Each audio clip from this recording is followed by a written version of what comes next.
everybody. Welcome to today's edition of the Gamut Network. I mean, I think the shirt says it all. What kind of guests we have on the show today. I am so excited to introduce you to Ty, who has been a part of the Runway of Dreams family and now Gamut. And I just can't wait to share his story with you because I think it's something that we can all really learn from and grow from. Hi, Ty. How are you? How are you? I'm doing pretty good. Doing pretty good. I had to wear this shirt because I was watching your videos and I see how fashionable you are. Well, I'm not playing. I have my leopard on today for you. I had to bust it out. I always love seeing you. I'm sorry, what was that? I said I always love seeing you. Oh, same here. Same here. Always a pleasure. Can we start? I think you have a truly extraordinary story. And an interesting one for sure for the show and what we're trying to accomplish here. Can you tell us a little bit about this shift in your life that happened and also a little bit about what life was like for Ty before you had a different path to go down?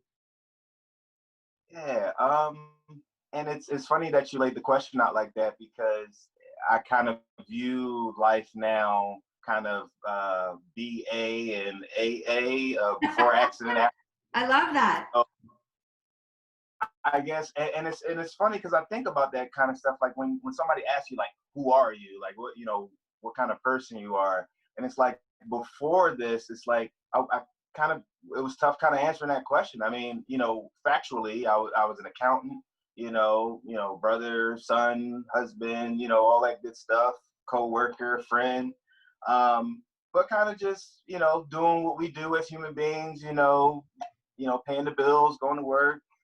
Being an accountant is not, the most exciting profession because it's very just kind of regimented and it's very predictable. I get called logical to a fault. So I think that I got pushed right into that perfect role. But yeah, just, regular guy, sports watcher, love football, normal stuff. And then I got the itch to move to California. One of my buddies that I've known since kindergarten, he moved to California. He's a musician.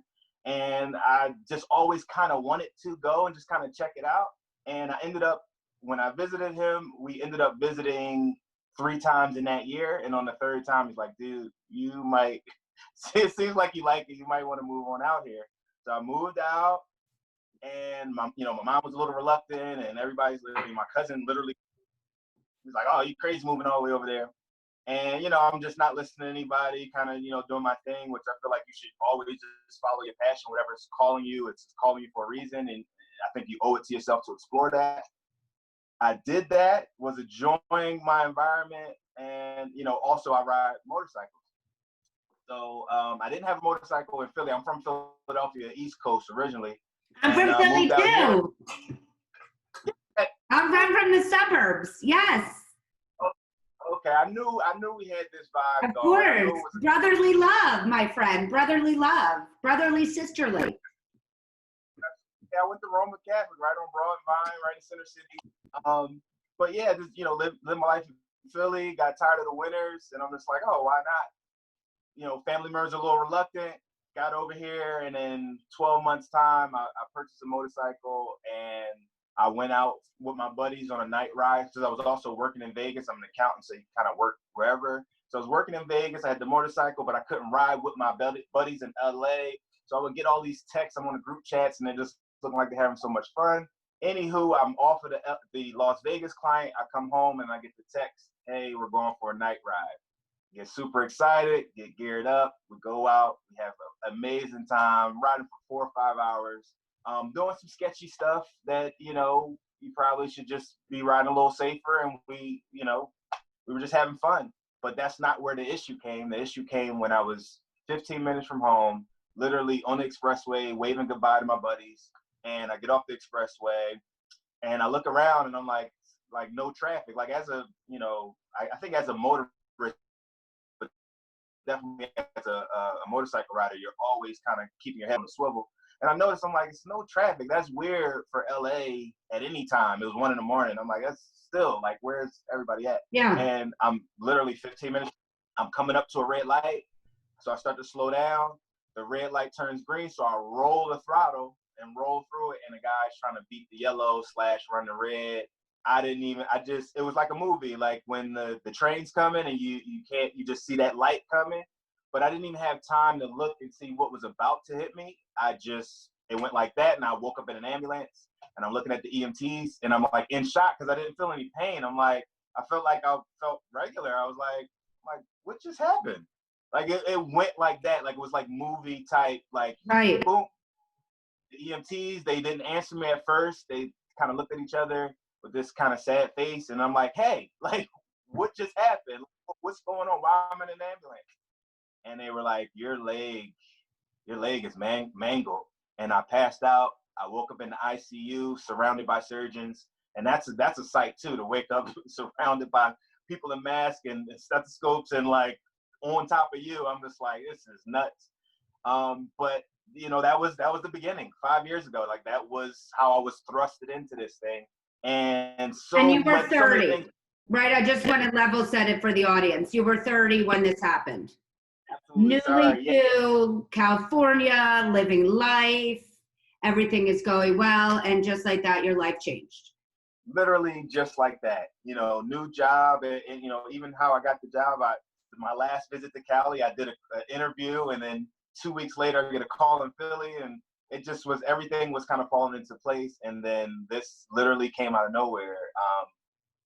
I went to a deep, dark place. Why me? What did I do? I was a very like cause and effect person. So I feel like, if you put out bad vibes, you kind of get bad vibes. So that mentality was haunting me. I'm like, what did I do? Like, oh my goodness. So I mean, ups and downs, and I mean, the bright part was all of the support, all of the love from, family, friends, strangers. It just truly was amazing.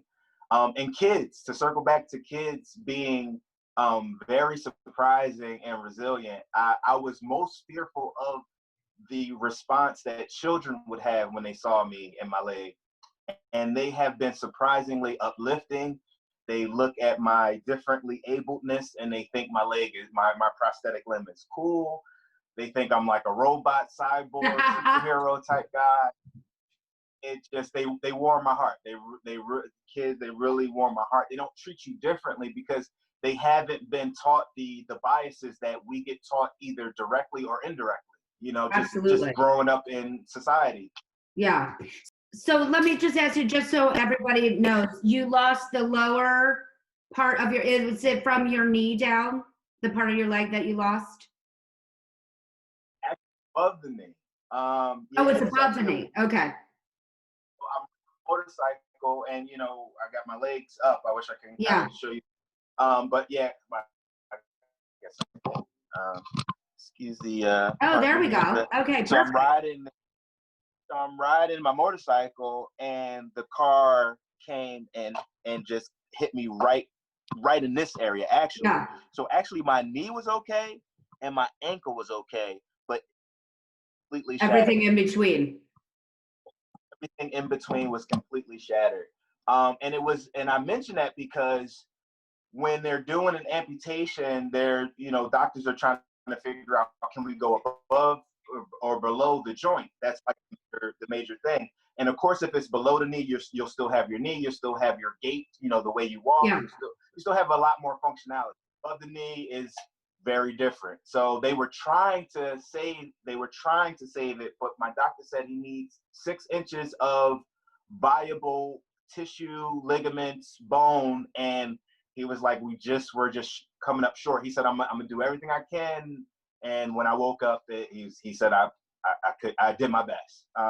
He did an awesome job. Like he's literally amazing. Like I've gone to other places and they're like, that's a pretty good wound. And it's like such a weird sentence to say, but they're like, you're like, thank you. I mean, what does one say to that? I was like, this is such a weird, space. And that's another thing, being in this different demographic, this different community at 30 years of age, and being, before being differently able, like I remember back in Philly, I was going to lunch with some coworkers, and it was a older lady that appeared to have some vision impairment, and she was having trouble crossing the street. So it was me and like two other coworkers, and we kind of walked past her, and then I doubled back, and I'm like, "Man, we need some help getting across the street." And she said, "Oh, thank you so much." And I'm like, "Where are you going?" Like, she's like, "Oh, I'm just going to this store right here. It wasn't too far." I'm like, "Oh, I'll walk you in there, make sure you're okay." And she just appreciated it. And I just mentioned that to say that I helped her, and then that was my last thought about it. I didn't think about how hard it was or difficult it may have been for her to even make it to the point that she was. And she was right there. She was a couple feet away. But I never thought about what it took for her to get up that morning, what it took for her to get dressed that morning, for her to get out the house. Absolutely. And Now you have now perspective. oh, absolutely. Perspective, and I thought you said respect, but Respect and perspective, actually. Absolutely, so much respect. I mean, so it's funny because so I surf, I rock climb. I'm an active guy, and I was athletic before the accident. But when you almost die, you kind of want to live life a little bit more. You kind of want to let me get off and do something. But in my brain, in my Capricorn, don't think I'm ever doing enough brain. I think that like The Rock is like the epitome of like working out and getting things together. And so that's what I'm working on. And I just lost my train of thought because I'm trying to. No, don't worry. So I'll get you back. So what I want to kind of pivot to right now is you said something so interesting about the mental aspect of what came with this. The dark place that you went is, again, very different than being born with your disability, that you knew no other life. You didn't know what it was, like to run or do things that you cannot do, but you did. And you lived a fairly decent amount of life at 30 years old, one way, and suddenly your life changed and went in a new direction. What got you out of the dark place? What was the inspiration, or what helped you get to the other side? That is an awesome question, because I think that is key for everyone to get to. Like, I think that's the key, getting out of that dark place. Yeah. What was first support, my support system. Family, my wife, my parents, my mother and my father both came up from Philly, stayed with me for a month. My friends, strangers, people on social media, that was first. That's the mental part of, oh my goodness, what just happened? I don't know what's going on. So having that support, and I love I'm a word guy. Support is just exactly what it is. I was falling, and they were there to hold me up. That was and first. Lift you up, probably. And without a doubt, lift me up. Some very dark places, and they just, like, I remember my dad. He was just saying, he's like, "You're still here, like I know you're missing a part of you now, but you're still you." Like that stuck with me, and it's just so many points that, and I'm kind of just, my brain's going all over the place. But to get back to your question of what brings you out of that darkness, it was support was key. And like I said, I'm an athletic person, so sports got me back into it, like getting, and not just sports, but getting up and getting out. My perception, as an able-bodied person is, looking at somebody that's differently able, is maybe they can't.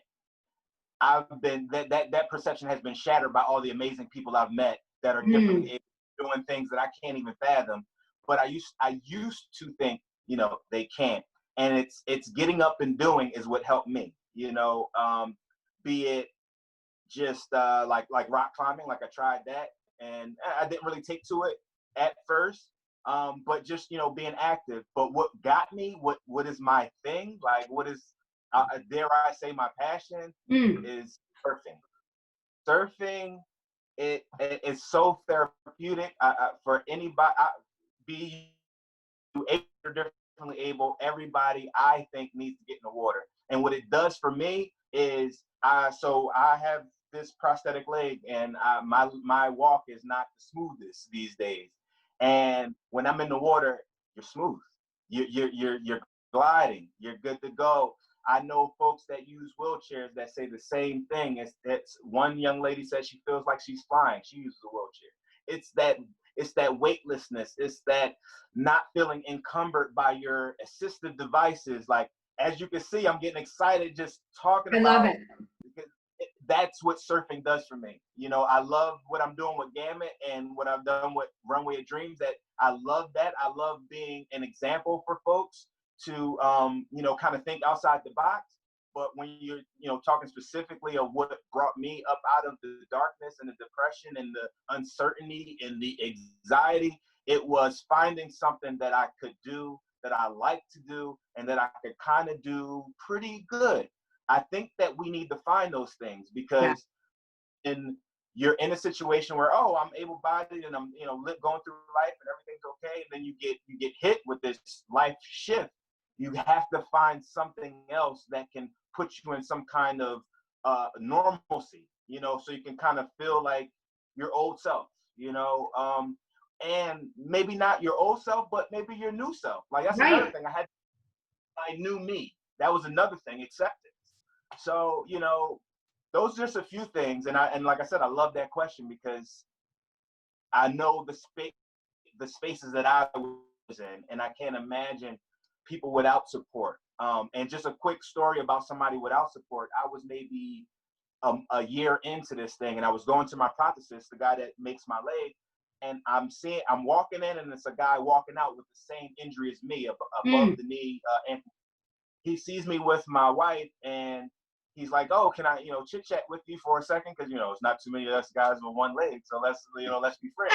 So we were, and he tells me his story, and he says, when he looks at my wife and he says, "Oh, is that that's your lady?" I'm like, "Yeah." He says, I had a young lady as well. He said, "I'm from Minnesota. I moved to LA about a year ago, and for my mate, and I drive trucks, and I got into this accident. I got into a car accident, and a car, the truck pinned my legs, and that's why my leg is gone." And I said, "Wow," and then I told him my story, motorcycle accident, Yeah. motor vehicle. And he said, "What my girlfriend told me is I'm going to let you get yourself together, and then after that, this is over, because I didn't sign up for this." And Oh I boy. was just like, wow. And I'm not judging her, because this is a lot. And I commend and I love my wife for not even batting an eye. Like, I don't want to say, "Oh, thanks for sticking it out with me." Like, Yes. no, like, she loves me, and she affirms it all the time, that she's lost no love for me, and she still thinks I'm attractive, and all these things. And for that to happen to that guy, and for his mate to not be able to handle it, it's just an unfortunate situation. So it's just acceptance with your new you I is love that. huge. Let me ask you though, before we started recording, we talked a little bit about kind of the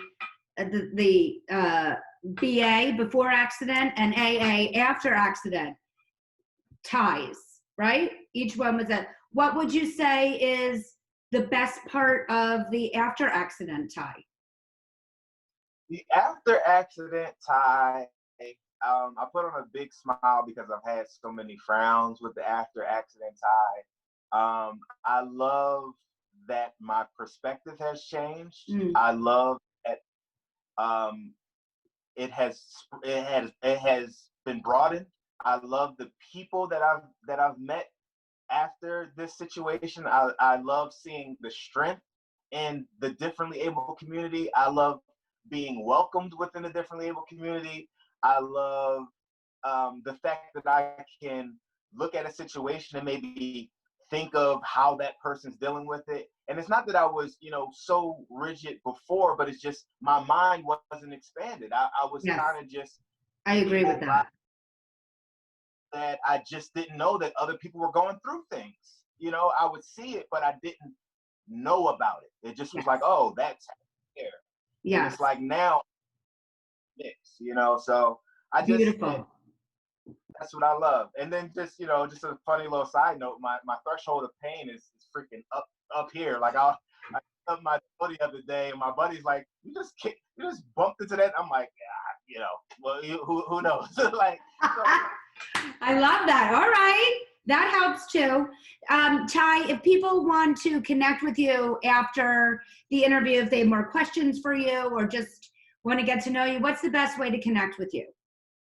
The best way to connect with me is on Instagram. My Instagram name is @TY_SEEEN. That's 3 E's. It's Tycene. That's how you say it phonetically. Tycene. Okay, perfect. Because I'm sure people are going to want to get a hold of some of this positivity and energy and amazement that you are. And in my perspective, I didn't know the before Ty, but the after Ty, man, he is spectacular. And I think can be certainly a role model for many other people out there that may still be in the dark place. And I think you will be incredibly, incredibly beneficial to them. But before we go, I'd like to ask all of my everybody that joins the show one final question, and that's about the importance of a vision board. So putting your hopes, dreams, wishes, who you want to meet, what you want to accomplish in this life, no matter what, out there, whether it's on a physical board or just in your head. If we got to peek onto Ty's vision board, what would we see?